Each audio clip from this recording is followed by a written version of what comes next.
Globally highly competitive smartphone মার্কেটে OnePlus শুরু থেকেই ফ্ল্যাগশিপ কিলার হিসেবে নিজেদের আলাদা জায়গা তৈরি করে নিয়েছে। সাবেক অপো এক্সিকিউটিভদের হাত ধরে তৈরি হওয়া এই কোম্পানির মিশন ছিল অ্যাফোর্ডেবল প্রাইসিংয়ে ফ্ল্যাগশিপ লেভেল পারফরমেন্স নিশ্চিত করে দ্রুত মার্কেট ক্যাপচার করা। ক্লিন সফটওয়্যার, ফাস্ট পারফরমেন্স আর স্ট্রং ভ্যালু প্রপোজিশনের কম্বিনেশন খুব দ্রুতই OnePlusকে একটি লয়াল ফ্যান বেস তৈরি করে দেয়। তবে বর্তমান সময়ে এসে OnePlusের সেই ইউনিকনেস আর আগের মতো দেখতে পাওয়া যায় না। যেখানে বর্তমানে OnePlus তীব্র কম্পিটিশন, ব্র্যান্ড আইডেন্টিটির পরিবর্তন আর পুরো স্মার্টফোন মার্কেটে শিফট হওয়া ডাইনামিক্সের মধ্যে আগের এজ ধরে রাখতে হিমশিম খাচ্ছে। আমাদের আজকের ভিডিওতে আপনাদের কাছে তুলে ধরব OnePlusের উত্থান ও পতন সম্পর্কে।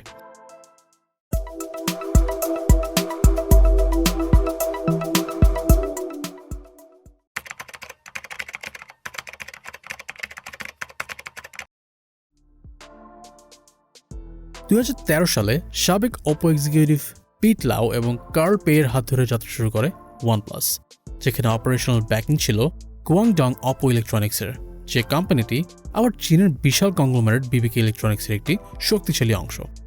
অ্যাপল কিংবা স্যামসাংয়ের মতো গ্লোবাল জায়ান্টদের ভিড়ে OnePlus বাজারে আসে একদম আলাদা এক প্রতিশ্রুতি নিয়ে। শুরু থেকে affordable pricing, clean software, fast এবং রেসপন্সিভ পারফরমেন্স আর সরাসরি কমিউনিটি এঙ্গেজমেন্টের অ্যাপ্রোচ OnePlusকে মার্কেটের অন্যান্য প্লেয়ারদের থেকে বেশ আলাদা করে দেয়। OnePlusের প্যারেন্ট কোম্পানি বিবিকে ইলেকট্রনিক্স নিজেই স্মার্টফোন ইন্ডাস্ট্রিতে এক সাইলেন্ট হেভিওয়েট। 1990-এর দশকে প্রতিষ্ঠিত বিবিকে ধীরে ধীরে একটি মাল্টি ব্র্যান্ড পাওয়ার হাউসে পরিণত হয়, যাদের পোর্টফোলিওতে রয়েছে অপো, ভিভো, রিয়েলমি, আইকু কিংবা OnePlusের মতো গ্লোবাল স্মার্টফোন মার্কেটের টপ ব্র্যান্ডগুলো, যেখানে প্রতিটা ব্র্যান্ড আলাদা কাস্টমার সেগমেন্ট টার্গেট করলেও একই ম্যানুফ্যাকচারিং, R&D এবং সাপ্লাই চেইন রিসোর্স শেয়ার করে থাকে। এই স্ট্র্যাটেজি বিবিকে মাল্টিপল ব্র্যান্ড আইডেন্টিটিসের মাধ্যমে গ্লোবাল স্মার্টফোন শিপমেন্টসে আধিপত্য বজায় রাখতে সাহায্য করেছে, যার ফলে বাজেট বায়ার্স থেকে শুরু করে প্রিমিয়াম সিকার্স পর্যন্ত সব ধরনের কনজিউমার বেস ক্যাপচার করতে সক্ষম হয় বিবিকে। গ্লোবাল স্মার্টফোন মার্কেটে বিবিকের নাম অনেকের কাছে পরিচিত না হলেও এর ব্র্যান্ডগুলোর প্রভাব স্পষ্ট।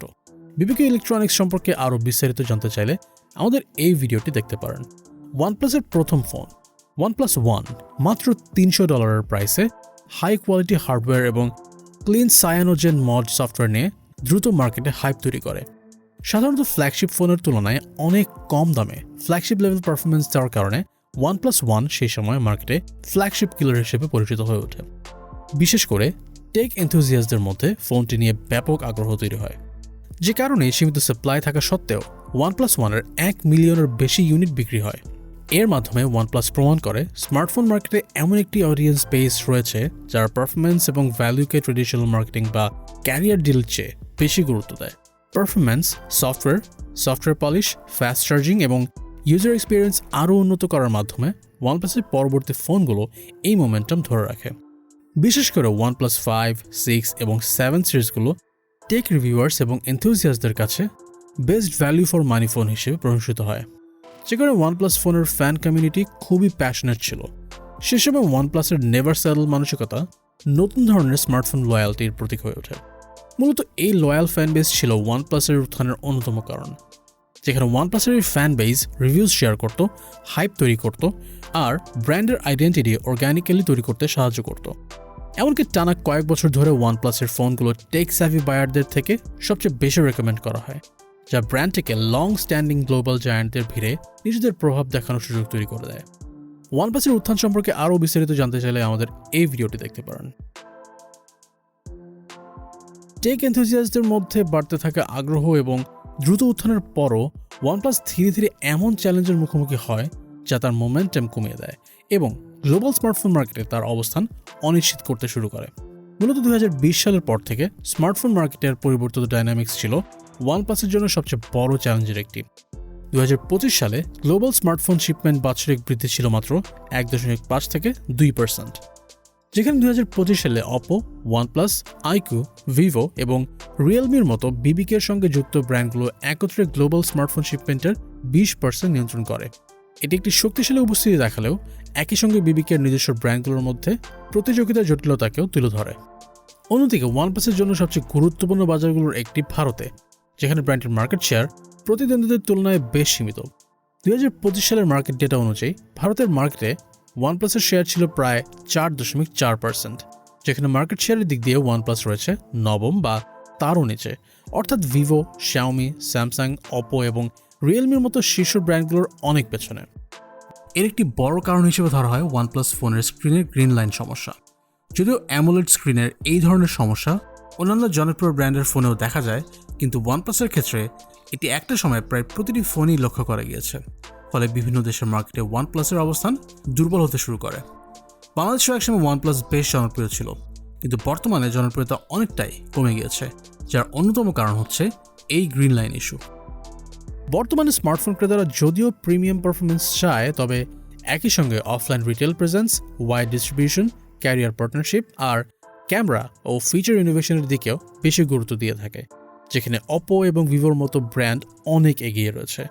অন্যদিকে ওয়ানপ্লাস বড় হয়েছিল অনলাইন হাইপ এবং কমিউনিটি বাজের মাধ্যমে, কিন্তু সীমিত অফলাইন ফুটপ্রিন্ট আর দুর্বল রিটেল ভিজিবিলিটি তাদেরকে এমন বাজারগুলোতে পিছিয়ে দেয় যেখানে অনেক ক্রেতাই সে সিদ্ধান্ত নেয় ফিজিক্যাল স্টোরে গিয়ে। পাশাপাশি বিবিকের মাল্টি ব্র্যান্ড ইকোসিস্টেমের অংশ হওয়ায় ওয়ানপ্লাসকে ইন্টারনাল স্ট্র্যাটেজিক চাপও সামলাতে হচ্ছে, যেখানে অপো, ভিভো আর বাজেট ফোকাস রিয়েলমির মতো ব্র্যান্ডগুলো রিটেল নেটওয়ার্ক, সেলিব্রিটি মার্কেটিং আর ওয়াইড প্রোডাক্ট লাইন ব্যবহার করে অ্যাগ্রেসিভভাবে মেইন স্ট্রিম সেগমেন্ট দখল করেছে। বিশেষ করে রিয়েলমি অ্যাফোর্ডেবল 5G ডিভাইস দিয়ে প্রাইস সেন্সিটিভ মার্কেটে দ্রুত গ্রো করে, যেখানে তারা বর্তমানে শাওমির সঙ্গে সরাসরি প্রতিযোগিতা করছে। অন্যদিকে অপো এবং ভিভো ক্যামেরা ইনোভেশন ও ডিজাইন অ্যাপিল দিয়ে বায়ারদের কাছে শক্ত অবস্থান ধরে রাখছে। এই অবস্থায় একসময় নিশ পজিশনিং দিয়ে আলাদা থাকা ওয়ানপ্লাস ধীরে ধীরে অপর প্রোডাক্ট ইকোসিস্টেমের সঙ্গে আরও বেশি অ্যালাইন হতে শুরু করে। বিশেষ করে ওয়ানপ্লাসের অক্সিজেন ওএস ও অপর কালার ওএসের সফটওয়্যার কনসলিডেশন এবং শেয়ার টেকনোলজি সেই পরিবর্তনের স্পষ্ট উদাহরণ। মূলত এই পরিবর্তন শুরু হয় 2021 সালে অপোর রিসার্চ অ্যান্ড ডেভেলপমেন্ট টিমের সঙ্গে ওয়ানপ্লাস মার্জ হওয়ার পর থেকেই। এই অ্যালাইনমেন্টের ফলে ওয়ানপ্লাসের অপারেশনাল এফিসিয়েন্সি বাড়ালেও তাদের ডিভাইসগুলোর ইউনিকনেস সময়ের সাথে হারিয়ে যেতে শুরু করে। এই সময় ওয়ানপ্লাসের অনেক লয়াল ফ্যানরা লক্ষ্য করতে শুরু করে ওয়ানপ্লাস ডিভাইসগুলোর ডিজাইন এবং এক্সপিরিয়েন্স দুই দিক থেকেই অপর মতো হয়ে যাচ্ছে। অর্থাৎ একটা সময় ক্লিন, এনথুজিয়াস্ট ফোকাস সফটওয়্যার এবং পারফরমেন্স সেন্ট্রিক অ্যাপ্রোচের জন্য প্রশংসিত ওয়ানপ্লাস জেনারেল ফ্ল্যাগশিপ ব্র্যান্ডের মতো হতে শুরু করে। এর ফলে ওয়ানপ্লাসের এনথুজিয়াস্ট লয়্যালটি কমতে থাকে, আর নাথিংয়ের মতো ডিজাইন ফোকাসড বা অন্যান্য টেক সেন্ট্রিক নতুন ব্র্যান্ডগুলো এই সেগমেন্টে মনোযোগ পেতে শুরু করে। 2025 সালের বিভিন্ন রিপোর্ট থেকে জানা যায় OnePlus 15 এবং A6 এর মতো ফ্ল্যাগশিপ মডেলগুলোর বিক্রি প্রত্যাশার তুলনায় কম ছিল। এমনকি বিবিকের অধীনে থাকা কিছু সিবলিং ব্র্যান্ডের চেয়েও ইউনিট সেলস কম ছিল এই মডেলগুলোর। অন্যদিকে 2025 সালের দ্বিতীয় কোয়ার্টারে অপো এবং OnePlus মিলিয়ে মোট 24.5 মিলিয়ন স্মার্টফোন শিপমেন্ট করা হয়, যা আগের বছরের একই সময়ের তুলনায় 2% কম। অন্যদিকে একই সময়ে গ্লোবাল স্মার্টফোন মার্কেট বাৎসরিক প্রায় 4% গ্রো করে। সেখানে অপো এবং ওয়ানপ্লাসের এই পারফরম্যান্স তাদের পিছিয়ে থাকার চিত্রটি আরও ক্লিয়ার করে। ওয়ানপ্লাসের স্ট্র্যাটেজিক সমস্যার আরও একটি স্পষ্ট চিহ্ন দেখা দেয় ফোল্ডেবল সেগমেন্টে। বর্তমান সময়ে স্মার্টফোনের প্রিমিয়াম নিশ মার্কেটের একটি দ্রুত গ্রোয়িং সেগমেন্ট হলো ফোল্ডেবল ফোন। তবে 2025 সালে ওয়ানপ্লাস ঘোষণা করে যে তারা নতুন কোনো ফোল্ডেবল ডিভাইস ইউএস মার্কেটে নিয়ে আসবে না।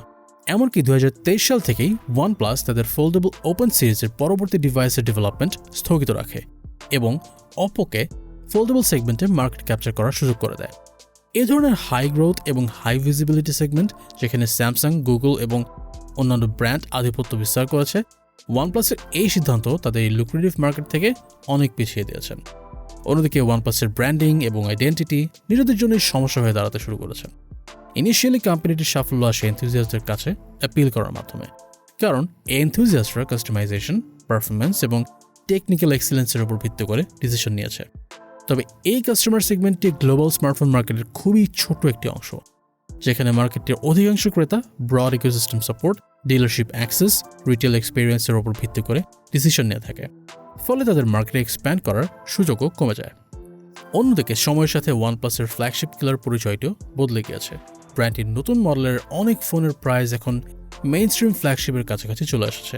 এমনকি কিছু ক্ষেত্রে এর দাম অ্যাপল এবং স্যামসাংয়ের রেঞ্জে হয়ে থাকে, কিন্তু ওয়ানপ্লাসের সেই লেভেলের ইউনিক ব্র্যান্ড রেকগনিশন বা ইকোসিস্টেম লক ইন নেই যা এই জায়ান্টদের আছে। অন্যদিকে প্রোডাক্টের নিশ হারানোর ফলে ব্র্যান্ডটি মেইন স্ট্রিম ক্রেতাদের কাছে নিজের ভ্যালু প্রমাণ করতে ব্যর্থ হচ্ছে। সব শেষে বলা যায় ওয়ানপ্লাসের ইনিশিয়াল সফলতা এসেছিল কারণ এটি অ্যাফোর্ডেবল প্রাইসে পারফরমেন্স সেন্ট্রিক ডিভাইস, সক্রিয় কমিউনিটি এবং কম কর্পোরেট ইন্টারফিয়ারেন্সের মাধ্যমে সত্যিই আলাদা কিছু মার্কেটে নিয়ে আসে। তবে সময়ের সাথে গ্লোবাল স্মার্টফোন মার্কেটটি যত ম্যাচিউরড হয়েছে এবং তাদের নিজস্ব সাপোর্টিং ইকোসিস্টেম বড় হয়েছে, ততই এইসব আলাদা বৈশিষ্ট্য কমে যেতে শুরু করেছে। ফলে বর্তমান সময়ে ওয়ানপ্লাস মেইনস্ট্রিম স্মার্টফোনের অংশ হয়ে গেছে আর আগের মতো স্ট্যান্ডার্ড চ্যালেঞ্জার হওয়ার অবস্থায় নেই।